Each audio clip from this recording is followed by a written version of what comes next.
My guest in today's Coffee Talk is Aisha van der Peer, and we talk about children and investing. My name is Felix Niederer, and I'm founder and CEO of True Wealth. Aisha, welcome. Thanks for being with us. Welcome to our Coffee Talk. Thanks for having me. How did it all start? How did you get into the financial industry? What motivated you to get into this domain? So I always liked the idea of investing, but investing for the long term, and to, like there's this saying that the best time to plant a tree was 20 years ago, and the second best time is now. So it's this principle of starting as soon as possible. But I was never really attracted to this trading aspect of buying, selling. And so that's why I went at first into real estate, because I like the idea of having something long-term and tangible. And so when I finished university, I went into real estate investing and stayed in that environment of private equity real estate investing for a while. And then on a private basis, I started investing when I was a teenager, the first experience. I think I was 16, and I invested into some kind of very traditional product from the bank, and that didn't go too well, as you can imagine. And after a couple of years, I sold it, and I think I lost 200 francs or something like that at the time. And then I stopped for quite a while and started again when I was about 30. But that's also a good learning experience. Yes, it's important to learn. You learn, actually in finance, you learn from losses more than you learn from gains. I completely agree. Yeah. And a lot of people are afraid to start and make mistakes. But actually, the key is, like almost with everything, is to get started. Maybe not with when we are not confident and not knowledgeable, of course, we don't start with everything we have, but to start with some amount and test the waters, and then become as soon as possible more experienced and more confident in the game, if we can call it a game. You have a wealth of financial experience. You have 15 years of experience in this industry. I guess talking to adults most of the time. Yes. But you're also a mother of two. Yes. So let's talk about that. Have you talked with your kids about money? Yes. So my children are 11 and 6. So obviously, up until now, it was really approaching this topic in a simple way. But of course, because it's so important to me, I like to bring it to our conversations. And I would say one of the first things we did was to start playing Monopoly. And that was a recommendation from Robert Kiyosaki in his very famous book, which I highly recommend, Rich Dad, Poor Dad, which is a very easy read. There is this whole aspect of how he learned about investing, or he got into this mindset of investing by playing Monopoly as a child. And so I started playing Monopoly with my eldest as soon as I reread that book, because I had read it when I was younger, but I didn't have children yet, so it was good to read it again. And he really took to it. And it was also, with the game of Monopoly, it's easier to explain what investing means compared to the stock market, which is a little bit more abstract for young children. Yeah, so that would be, I would say, the initial way how I was able to speak about investing with my children. And then, of course, there are also some very good children books about it, and we like to read them every now and then. Okay. Well, how would you explain what investing is to a teenager? So, obviously, I don't have teenagers yet, but my 11-year-old obviously is getting older. And I think it's really this idea that instead of really starting with trying to explain, when you invest, you own a company, and then you get a dividend, which maybe for them still remains a little bit abstract. But really, I like to go into the philosophy of, if we have to work to earn money. Okay, that's how it works. Money doesn't just come like that. We have to work. And then we can, if we spend it all, well, we have nothing anymore. And it's gone. Yes, and it's gone. And if instead we invest it gradually over time, then all of a sudden this money is working for us. And at some point, we have so much money working for us and creating new money and working for us that we can work less. And maybe at some point, we can even stop working because the money is working for us. And I think this aspect is the first concept that's important. And then we can go in further detail how to actually do that. And so investing in real estate, investing in the stock market. And the stock market, as scary as it may sound for many people, is actually the first place to go because it's the most accessible, especially now with True Health offering kids accounts. But it's also easier to start with smaller amounts, which is different from something like real estate, for example. Yeah. I like your explanation about the motivation, why you should invest. Mm-hmm. You're pointing out that you can gain freedom from it, mm-hmm. right? You get more, you can do with your time more what you want, mm-hmm. right? Rather than someone else telling you what to do. Mm-hmm. And explaining that concept, which is very well explained in that book, Rich Dad, Poor Dad, which for a teenager is actually a very easy read. It's great for adults, it's also good for teenagers. And this concept of actually, what does it mean to be rich?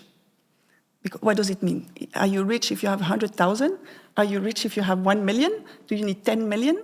So actually, there is a real definition of what it means to be rich, as coined by Robert Kiyosaki in his book. And it's basically when you have enough assets that generate cash flow that you can live from it, and then you don't need to work. So you're basically financially free. And so being rich in Switzerland requires a lot of money compared to being rich in another place like, I don't know, like Montenegro, for example. But it also depends on your lifestyle. Yes, and that's very true. And that's a complete other aspect that we can also talk about with children, and to really looking at, okay, what are the parts of the equation?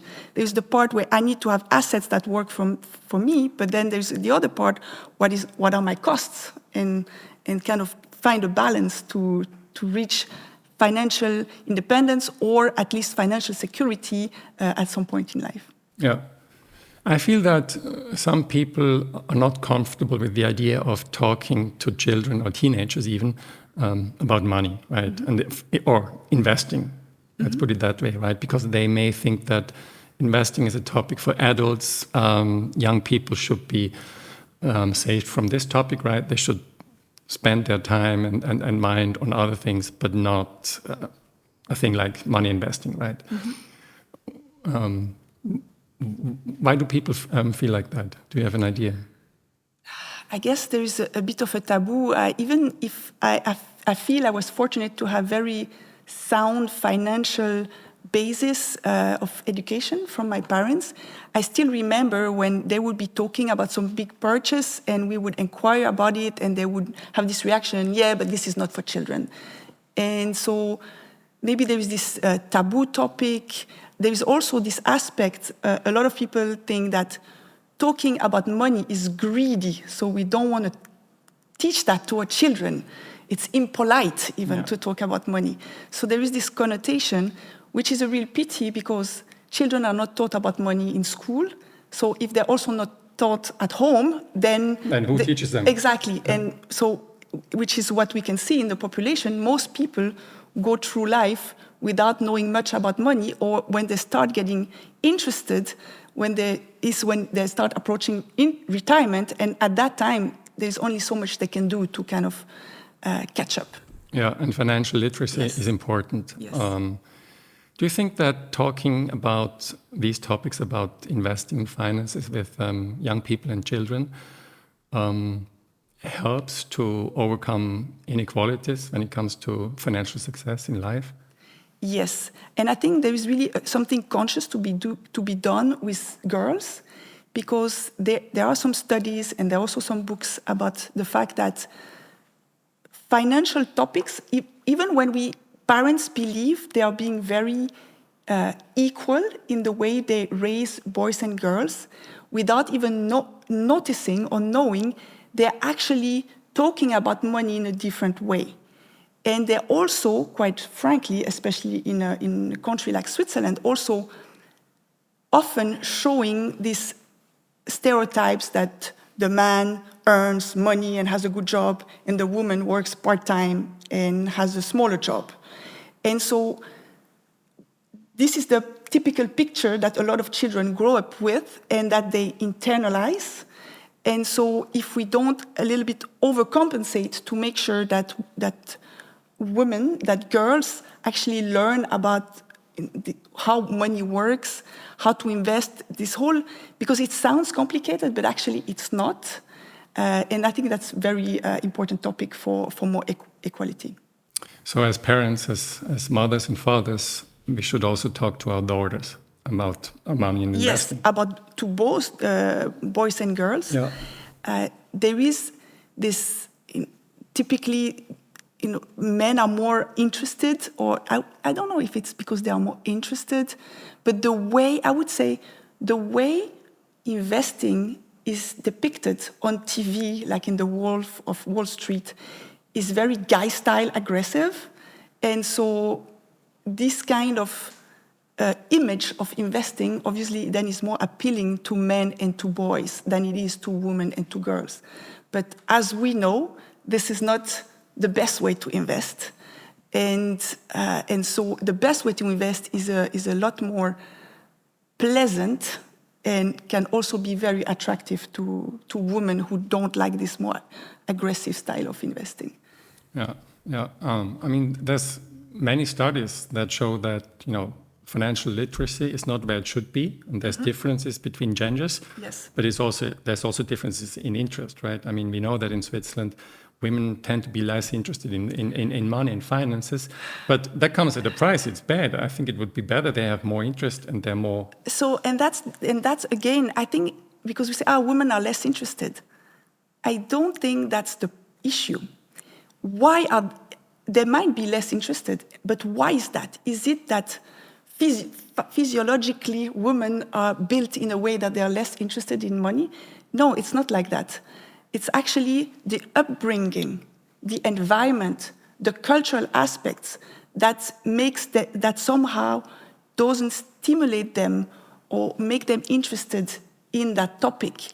And for boys, they are raised in a very different way, in a very different context, and in a way that they are more interested in these topics. Yeah. So let's talk about children in general again. So what can we do that both boys and girls might get more interest in this topic and get more knowledgeable about financing? So I think it first starts by being actually talking about money, like literally talking about money, how much things cost, that I have to go to work because otherwise I don't earn money, and everything that we consume costs money. And then also talking about investments that we make. Now, obviously, it can stay age appropriate, especially with the amounts. I'm sometimes thinking, I don't want my children to go and scream in school, my mother is investing so much, or whatever. Obviously, it's not what we want. But still, to really have this as a conversation topic like any other, with the intention of teaching the children instead of keeping it as a taboo or as a non-topic. I think for many families, maybe for most families, it's a non-topic. Yeah. It doesn't go beyond pocket money and maybe earning for, doing some course at home. Yeah. Right. But, I mean, we just launched Yes. our new product, Portfolios for Children, right? Obviously for girls and for boys. Yes. And there's great interest in this. Yeah. Parents like it. So there's a need from parents' side to have a proper means of investing money with kids and for kids, Yes. right? Not just keeping it on the bank account, Yes. but actually getting it invested, Yes. right, in a diversified way. And I think I also see an educational benefit there for the children. You said that your children are not yet teenagers, but at some point they will be teenagers. Fast forward into the future, they're teenagers. Would you allow them to invest part of the money? Of course, I will. Actually, it's not even allowing them, it's encouraging them from a very from very early on. I'm actually already trying to do that now. Obviously, up until now, they were investing small amount. I mean, I want them to invest small amount in my name, but it's challenging because obviously they are more interested in consuming than in investing. But I think it's really this working with this mindset and with this big picture thing, and to, instead of feeling that it's being deprived of something because they have. I remember when I was a child, when we received something for Christmas, we could buy something with a share of that amount, and then the rest we had to put in the piggy bank. Yeah. And for me, it was like saying goodbye to the money. It meant like nothing. But if the money gets invested, you can look at your portfolio and you can feel like you're owning something, you're an investor. And I think there's this pride that can be developed about that. Yeah, and I also think you get a feeling at early on in your life about investing that it's risky. It can go up, but it can also go down, right? And I think that's an important experience for young people. The younger, the better, that they see, okay, there's no like magic. There's no instrument or product, financial product that just gives you steady uplift, right? But you have to be able to bear the risk, right? And then in the long term, you also get rewarded. I think that's part of financial education from my side. Yes. Yeah.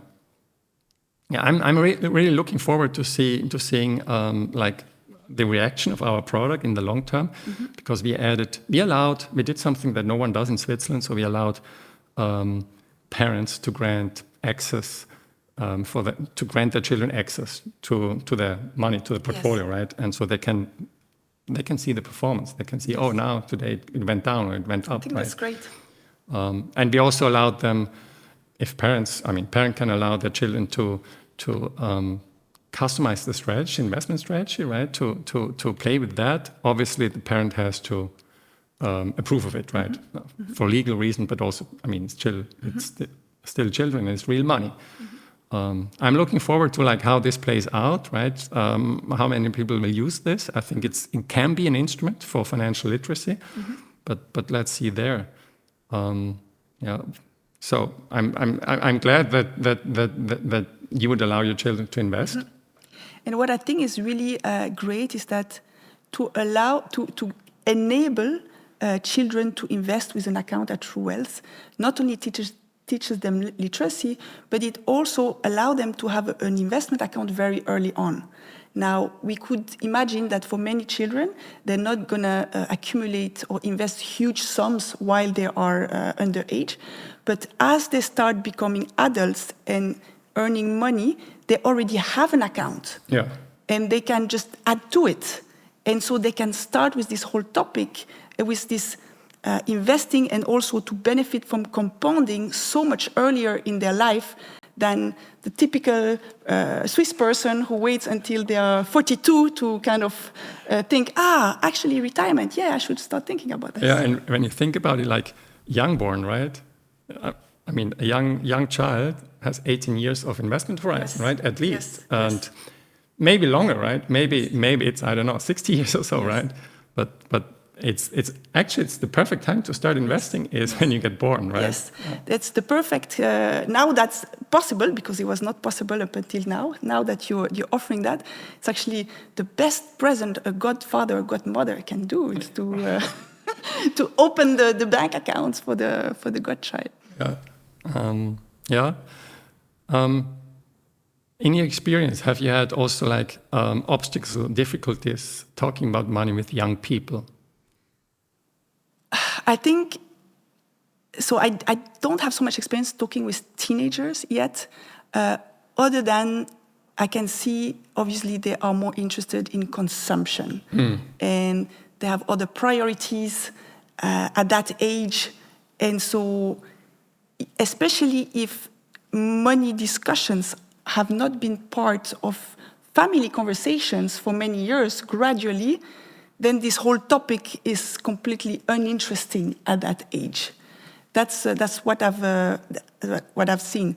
But I also think that if we actually somehow can put it in a way that's either a little bit playful or like gamified, and also explaining just the philosophy behind it, I think it's definitely possible to get their interest. Yeah. And another thing that's really good, so Rich Dad Poor Dad's great book also for teenagers to read, but they also have this game, the cash flow game, Cash Flow 101. I don't know if you've ever played. No, I have it at home. I haven't played in a while, but it's a great way to actually understand and pretend to be an investor and also have losses and having to make strategic decisions in a way that's playful and that's also entertaining for teenagers. Yeah. Yeah, and also, I mean, you mentioned spending money, right? I think it's an important part, right? And you have to learn this, right? And I wouldn't say, well, young people should not spend money, right? I think, yes, they should, but they should also learn, okay, what's the benefit of not spending part of your money, right? Yes. And put it aside for something else in the future, for your future self. Right? Yeah. And this whole concept of what you spend, how much time do you have to work to be able to have this amount to spend? And then going a step further, so how much money would you have, or how much in invested assets would you need to have to be able to spend that money generated by dividends? And at the beginning, obviously, these are small amounts, but it's just still kind of understanding, how these things work, and so that it's not just abstract. Oh, I receive money and I just spend it. So, yeah, interesting. Is there any other memorable conversation you had with children or young people you want to share? So my oldest is very business-minded somehow. Okay, I like that. So whenever there is a flow market, we have one every year in our neighborhood. He is doing big business. He is selling all our old stuff at the flow market. At the flow market in the neighborhood, and he's making so much money. I'm always impressed. Okay. And then the other anecdote that I have is that buy low, sell high. Yes, that's a bit like that. And then the other thing is actually, so I explained before, I taught him how to play Monopoly quite early on, even before he could read, actually. And initially, it was also a good way to have him count money and calculate how much he has to give back. But he became very good at it. And every time we had guests at home, he would always say, "Can we play Monopoly? Do you want to play Monopoly?" And I would see my relatives, or like my sisters or my brother-in-law, was like, "Yeah, sure, let's play Monopoly." And I was like, "Oh, you're playing against Charlie. Good luck." Because he would win every time, and they would be so surprised. Would he win against you as well? Yes. Yeah. So he would play against me, and he would win against me. And at some point, he was like, and he was 10 years old, "Maman," because we speak in French. He said in French, "I will explain you what you have to do to win." And then he literally explained. Say it in French too. We have some French listeners too. Say it in French. "Maman, je vais t'expliquer ce que tu dois faire pour gagner." And then he would give me the tips. You have to do this, and then you have to do that. And he said, you have to buy as much as possible. And so it was very enlightening to see that by playing this game, he actually, of course, he understood the concept, but then he really kind of like optimizing how can actually be good at being a businessman in Monopoly. And then being able to teach that to me at the age of 10, that was quite impressive. Yes, sometimes you can also learn from children, right? Yes, it goes in both exactly. directions. Yeah. So you mentioned the book Rich Dad, Poor Dad, right? Any other books you would recommend? Yeah, so Rich Dad Poor Dad by Robert Kiyosaki is a classic, and it's great for adults and for teenagers. And otherwise, for children under 12, a great book series is A Smart Way to Start by Murray Harvey. Highly recommended, and it's available in different languages. Yeah, heard of that, Yeah, Aisha, thank you so much for being with us. It was very interesting. Thanks for having me. Yeah. Thanks for listening. See you next time.